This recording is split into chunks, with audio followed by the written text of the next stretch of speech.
بسم اللہ الرحمن الرحیم۔ ابو سعید رضی اللہ تعالیٰ عنہ سے حضور اکرم صلی اللہ علیہ وسلم کا ارشاد منقول ہے کہ حق سبحانہ تقدس کا یہ فرمان ہے کہ جس شخص کو قرآن شریف کی مشغولی کی وجہ سے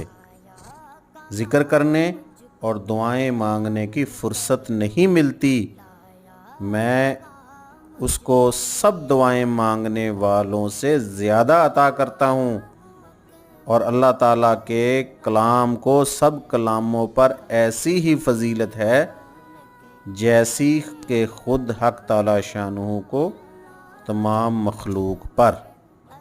یعنی جس شخص کو قرآن پاک کے یاد کرنے یا جاننے اور سمجھنے میں اس درجہ مشغولی ہے کہ کسی دوسری دعا وغیرہ کے مانگنے کا وقت اسے نہیں ملتا،